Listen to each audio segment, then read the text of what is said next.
पंतप्रधान नरेंद्र मोदींचा आज 75वा वाढदिवस. केवळ देशातच नाही तर जगभरामध्ये पंतप्रधान मोदींची लोकप्रियता आहे. पंतप्रधान मोदींनी आजवर राष्ट्रीय आणि आंतरराष्ट्रीय पातळीवर अनेक आव्हानं अगदी सहजपणे हाताळलेली आहेत. या खास दिवसानिमित्त पंतप्रधान मोदींच्या राजकीय कारकिर्दीची माहिती जाणून घेऊयात.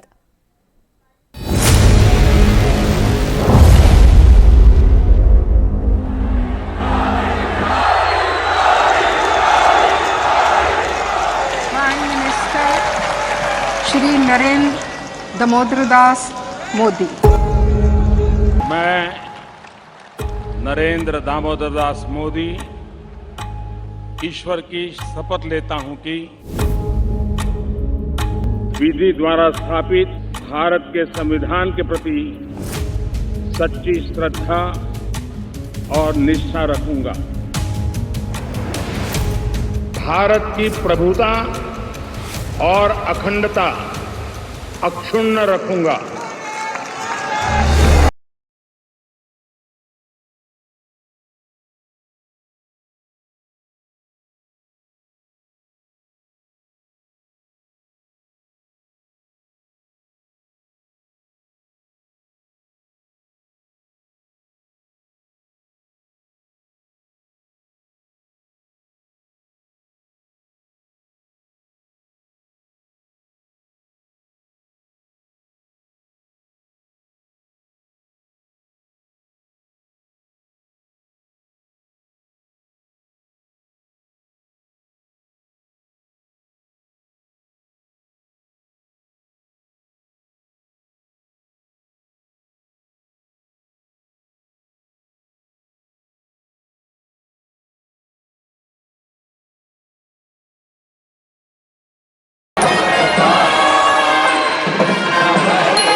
या पावलांमध्ये परिवर्तनाचा इतिहास आहे.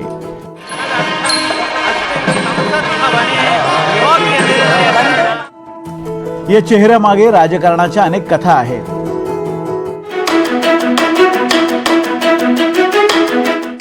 आणि या पंतप्रधानांच्या मागे विक्रमांची एक मोठी मालिका आहे. राम भारत की आस्था है, राम भारत का आधार है, राम प्रवाह है, राम प्रभाव है, राम नीति भी है, राम नीति भी है। मोदी की संवेदनाएं और मोदी की योजनाएं ये जमीन से जुड़े जीवन के अनुभवों से निकली है। 130 करोड़ देशवासी अगर छोटी छोटी चीजों को लेकर चल पड़े तो $5 ट्रिलियन इकोनॉमी कईयों को मुश्किल लगता है, वो गलत नहीं हो सकते, लेकिन अगर मुश्किल काम नहीं करेंगे तो देश आगे कैसे बढ़ेगा। हम और आप मिलकर के एक सुरक्षित और समृद्ध जम्मू कश्मीर का निर्माण करेंगे और ये मोदी की गारंटी है। न्यायपालिका ने अनेकों बार राष्ट्र प्रथम नेशन फर्स्ट के संकल्प को सशक्त किया है। जिनको किसी ने नहीं पूछा, हमने उन्हें पूछा है। इतना ही नहीं, हमने उसको पूजा है।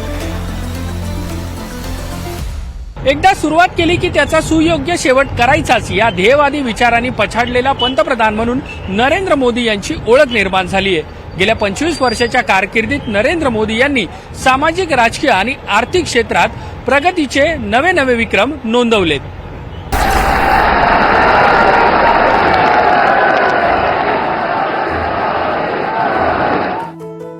देशाचे पहिले पंतप्रधान जवाहरलाल नेहरू यांच्यानंतर सर्वाधिक काळ देशाचा कारभार चालवणारे पंतप्रधान म्हणून नरेंद्र मोदींच्या नावे विक्रमाची नोंद झाली आहे. 2024च्या निवडणुकीत मोदींच्या नेतृत्वाखाली एनडीएला बहुमत मिळालं.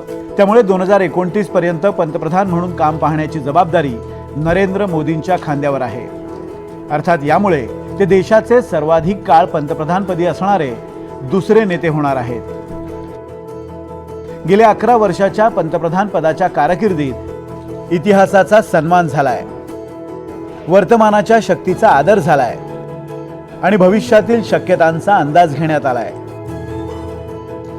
प्रधानमंत्री विकसित भारत रोजगार योजना आज ही 15 अगस्त को लागू हो रही है।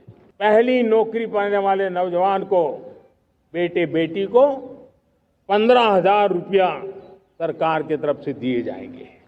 2047 में जब आजादी के 100 साल होंगे, विकसित भारत के संकल्प को परिपूर्ण करने के लिए पूरी ताकत से जुटे हैं। इस संकल्प की पूर्ति के लिए भारत आज हर सेक्टर में आधुनिक इकोसिस्टम तैयार कर रहा है। विकसनशील देशाचं बिरुद असणाऱ्या भारतानं आता विकसित होण्याचा संकल्प सोडलाय। देशाच्या स्वातंत्र्याला 100 वर्ष पूर्ण होताना म्हणजेच 2047 मध्ये भारत विकसित देशांच्या रांगेत पोहोचेल अशा दृष्टीनं काम करण्याचा मोदींचा संकल्प आहे। लहान लहान पावलांनी सुरुवात करून एक दूरचं अंतर गाठण्याचा हा निर्धार आहे। गेल्या 11 वर्षांचा विचार केला तर मोदींच्या निर्णयांनी सामान्य लोकांच्या जीवनात आमूलाग्र बदल घडवून आणले।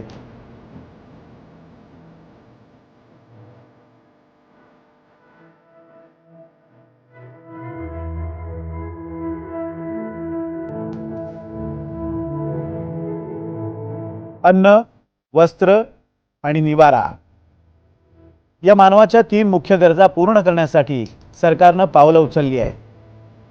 पहिलं पाऊल पीएम गरीब कल्याण अन्न योजनेअंतर्गत 81 कोटी भारतीयांना मोफत धान्य देण्यात येतं।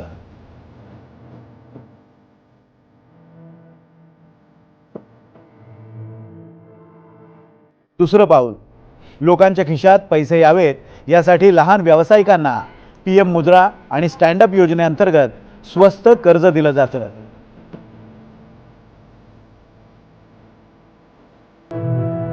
आणि तिसरं पाऊल प्रत्येकाला स्वतःच्या डोक्यावर स्वतःचं छत हवं असतं।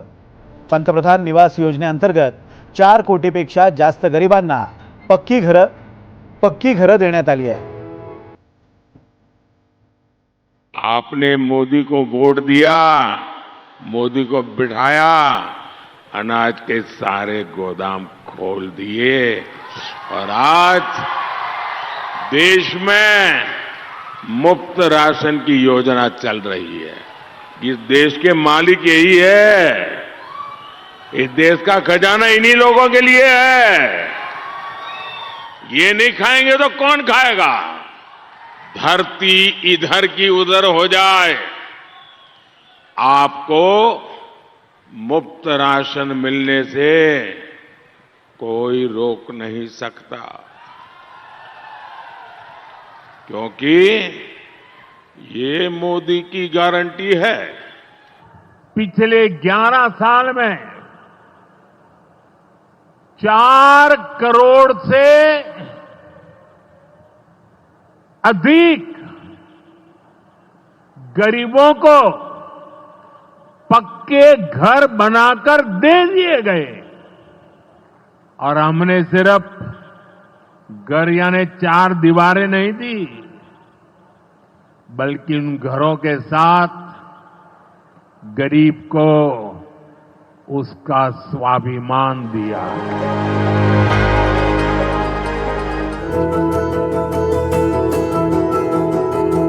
माणूस संतुष्ट झाला की तो थांबतो आणि त्याचा विकासही थांबतो अशी पंतप्रधान नरेंद्र मोदींची समजूत आहे। त्यामुळे ते कधीही संतुष्ट होत नाही।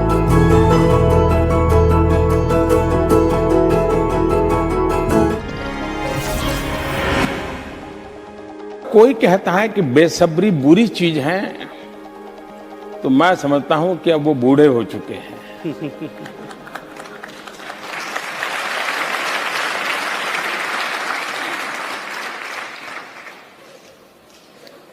मेरी दृष्टि से बेसब्री एक तरुणाई की पहचान भी है।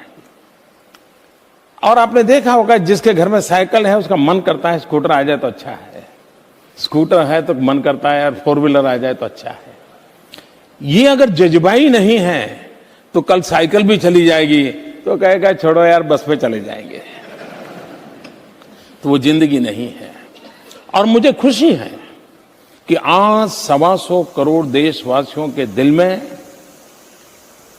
एक उमंग, उत्साह, आशा, अपेक्षा ये उभर करके बाहर आ रही है। विकासाची गंगा शेवटच्या माणसापर्यंत पोहोचवण्यासाठी पंतप्रधान नरेंद्र मोदींनी 11 कलमी कार्यक्रम राबवलाय। उज्ज्वला योजनेमधून महिलांना 10 कोटी 30 लाख मोफत घरगुती गॅस कनेक्शन देण्यात आली आहे। जनधन योजनेअंतर्गत प्रत्येक नागरिकांचं बँक खातं उघडण्याची मोहीम राबवण्यात आली आहे। 55 कोटी लोकांना बँक खाती मिळाली आहेत। शेतकरी सन्मान निधीतून 11 कोटींपेक्षा जास्त शेतकऱ्यांना 3.7 लाख कोटी रुपये वितरित करण्यात आलेत। पंतप्रधान कौशल्य विकास योजनेत 1.48 कोटी युवकांना रोजगाराचं प्रशिक्षण देण्यात आलंय। स्वच्छ भारत अभियानात देशभरात 12 कोटी शौचालय बांधण्यात आली आहेत। आयुष्यमान योजनेअंतर्गत 50 कोटींपेक्षा जास्त लोकांना 5 लाखांपर्यंतच्या उपचारांसाठी मोफत आरोग्य विमा देण्यात आलाय। पीएम स्वनिधी योजनेतून 68 लाख फेरीवाल्यांना स्वस्त कर्ज वाटप करण्यात आलंय। घरोघरी वीज पोहोचावी यासाठी पीएम सौभाग्य योजना राबवण्यात आली आहे। 1 करोड़ बहनें लखपति दीदी बन चुकी हैं। मुझे अब 3 करोड़ लखपति दीदी के आंकड़ों को पार करना है। 2047 पर्यंत विकसित भारत बनवण्याचं लक्ष्य आताच निश्चित झालंय असं नाहीये। 2014 मध्ये देशाची धुरा हाती सांभाळल्यानंतर पंतप्रधान मोदींनी त्याच दिशेनं वाटचाल सुरू केली होती। पण हे सगळं शक्य होण्याआधी देशाची तिजोरी बळकट करणं गरजेचं होतं। त्यामुळे मोदींनी देशाची धुरा सांभाळली तेव्हा देशाची अर्थव्यवस्था जगात 10व्या क्रमांकावर होती। आज ती 4थ्या स्थानी पोहोचली आहे। ज्या वेगानं आर्थिक विकास होतोय तो बघता पुढील 2 ते 3 वर्षात भारत जगातील 3री सर्वात मोठी अर्थव्यवस्था होईल। अनेकांना पंतप्रधान स्वतः एक टेक्नोक्रॅट असल्याचा भास होतो। त्यांची काम करण्याची पद्धत, भांडवली गुंतवणूक आणि विकास या दोघांनाही प्रोत्साहन देण्याचं धोरण यामुळे पाश्चिमात्य देशामध्ये भारताचा वाढता दबदबा भारताच्या बाजारपेठेकडे बघून निर्माण झालाय।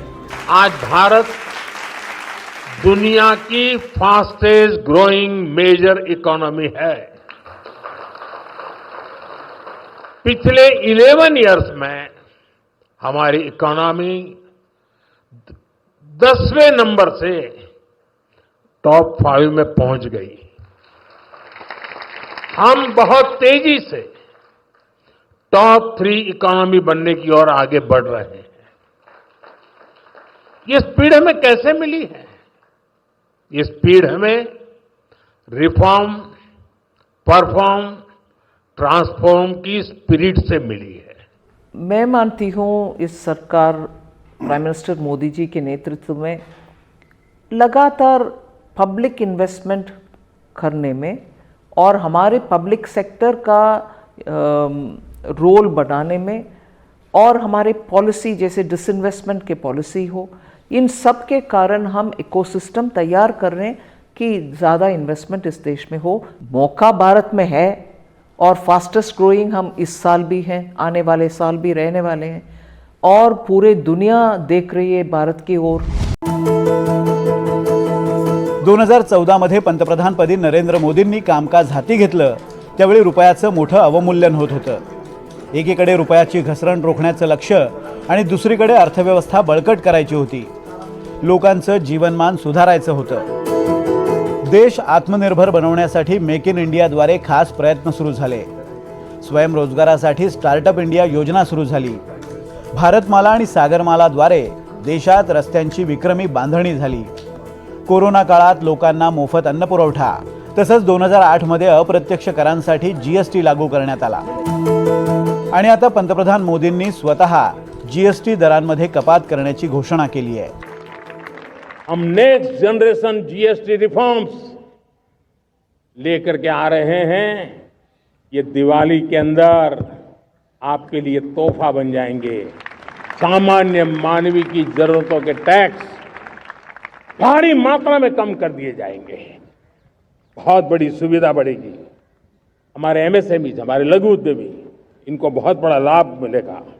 रोजमर्रा की चीजें बहुत सस्ती हो जाएगी और उससे इकोनॉमी को भी एक नया बल मिलने वाला है। एकीकडे तिजोरी मजबूत होत असताना पायाभूत सुविधांमध्येही सरकारनं मोठी गुंतवणूक केली। त्यासाठी पंतप्रधानांनी गतिशक्तीसारख्या अनेक योजना राबवल्या. 2014 मध्ये फक्त 5 शहरात मेट्रो होती. आता 24 शहरात मेट्रोचं 1000 किलोमीटरचं जाळं आहे. 2014 आधी 20,000 किलोमीटर रेल्वे मार्गाचं विद्युतीकरण झालेलं. गेल्या 11 वर्षात 40,000 किलोमीटर रेल्वे मार्गावर विद्युतीकरणाचं काम पूर्ण झालंय. 2014च्या तुलनेत देशातील महामार्गाचं जाळं 91,000 किलोमीटरवरून 1,46,000 किलोमीटरवर पोहोचलं. 2014 मध्ये देशात 74 विमानतळं होती. ती आता 160 वर जाऊन पोहोचली आहे. देशाच्या परकीय चलन गंगाजळीतही दुपटीनं वाढ झाली आहे. $5 ट्रिलियन इकोनॉमी का पड़ाव भी अब ज्यादा दूर नहीं है. बीते दशक में मैन्युफैक्चरिंग में भी भारत की ताकत सामने आने लगी है. अब भारत की इकोनॉमी के विस्तार के 2 बड़े पिलर हैं. एक हमारा इनोवेटिव सर्विस सेक्टर और दूसरा भारत के क्वालिटी प्रोडक्ट्स. विकासाची ही गंगा विज्ञानाच्या प्रगतीचाही स्रोत होती. पंतप्रधान नरेंद्र मोदींनी वैज्ञानिक प्रगतीकडे विशेष लक्ष दिलंय. नवनव्या संस्थांची निर्मिती केली आहे. देशात 23 ठिकाणी एम्सची स्थापना झाली आहे. 23 IIT तयार झाल्यात, तर IIMची संख्याही 13 वरून 20 वर गेली आहे. केवळ पृथ्वीच नव्हे तर अंतराळातही भारताचा तिरंगा फडकवण्याचा निश्चय मोदींनी केला आणि शुभांशु शुक्लांनी 14 दिवस अंतराळात प्रवास करून भारताच्या संशोधनाला नवीन ऊर्जा दिली. 2023 मध्ये भारतानं चांद्रयान 3च्या माध्यमातून भारताचा प्रज्ञान रोवर चंद्रावर उतरवला. Our moon mission is also based on the human-centric approach. Therefore, this success belongs to all of humanity, and it will help moon missions by other countries in the future. परंपरा न विसरता वर्तमानात अथक परिश्रम करून भविष्यातली स्वप्न साकार करण्याची रणनीती आखण्याची ताकद मोदींमध्ये आहे. आणि त्याच जोरावर पंतप्रधान नरेंद्र मोदींचा एक नवा ब्रँड तयार झालाय. नरेंद्र मोदी सलग 11 वर्ष पंतप्रधान आहेत. एकीकडे ते विकासासाठी नव्या योजना तयार करतात, दुसरीकडे ते सामाजिक बदलांसाठी काम करतात, तिसरीकडे काश्मीरमधून कलम 370 हटवून त्यांनी राजकीय निर्धार दाखवून दिलाय. या सगळ्यामुळे सोशल मीडियावर त्यांचा प्रचंड दबदबा आहे. ब्रँड मोदी तयार होण्यामागे सोशल मीडियाची मोठी भूमिका आहे, पण त्यांचं कणखर नेतृत्व हेच त्यामागचं खरं कारण आहे. अनुच्छेद 370 का हटना, 35A का हटना,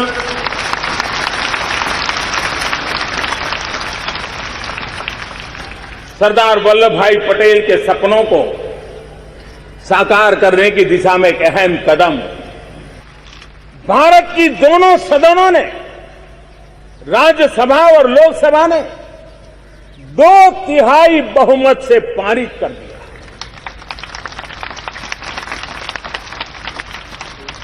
इसका मतलब यह हुआ कि हर किसी के दिल में यह बात पड़ी थी, लेकिन प्रारंभ कौन करे, आगे कौन आए, शायद उसी का इंतजार था.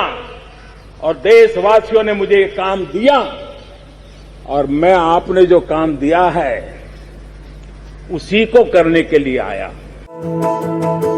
एक जबरदस्त वक्ता आणि राजकीय शोमॅन म्हणून मोदींची प्रतिमा साऱ्या देशाच्या पटलावर तयार झाली आहे. निवडणुकांमध्ये त्याचा भाजपला गेल्या 11 वर्षात खूपच फायदा झालाय. 2009 मध्ये देशात 14 राज्यात एनडीएची सत्ता होती. 2014 मध्ये ही संख्या 17 वर पोहोचली. 2019 मध्ये ही संख्या 16 वर आली. तर 2024 मध्ये एनडीए शासित राज्यांची संख्या 20 वर पोहोचली आहे. आता 2025 मध्ये एनडीए शासित प्रदेशांची संख्या 21 आहे.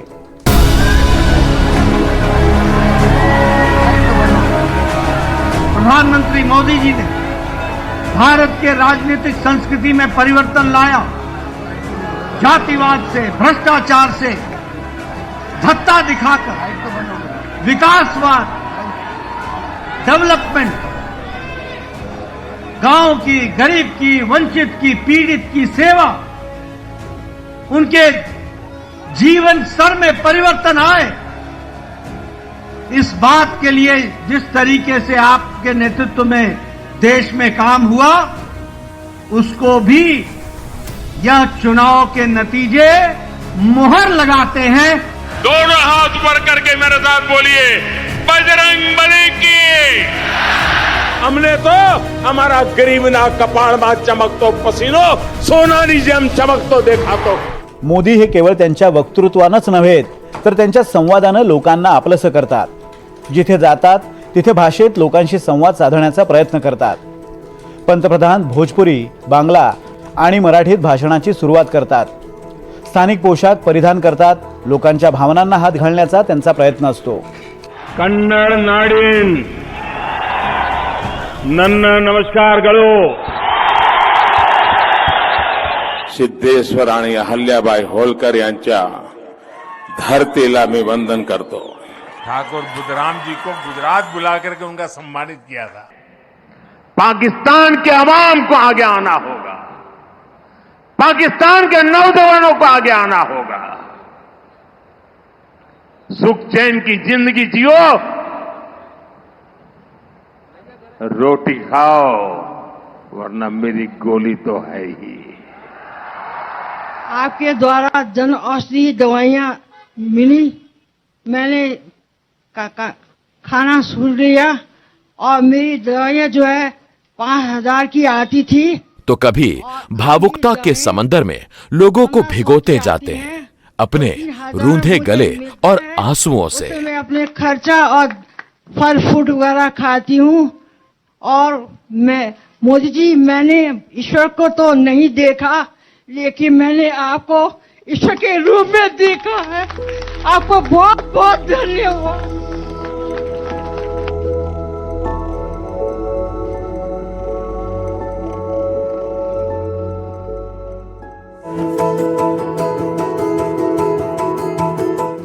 नरेंद्र मोदी हे एकमेव असे पंतप्रधान आहेत जे त्याआधी कधीच खासदार झाले नव्हते.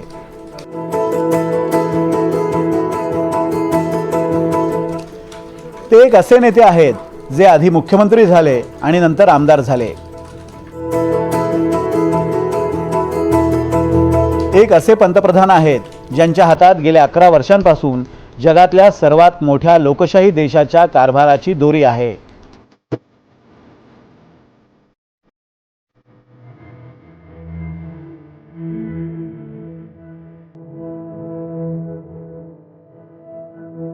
माजी पंतप्रधान अटल बिहारी वाजपेयींची एक कविता आहे. छोटे मन से कोई बड़ा नहीं होता, टूटे मन से कोई खड़ा नहीं होता. अटलजींच्या पावलावर पाऊल टाकणाऱ्या पंतप्रधान नरेंद्र मोदींचं मन कधीही खट्टू झालं नाही, कधी निराश झालं नाही. त्यामुळेच ते स्वतःच्या सावलीपेक्षा नेहमीच मोठे राहिले, त्यांच्या निश्चयावर ठाम राहिले.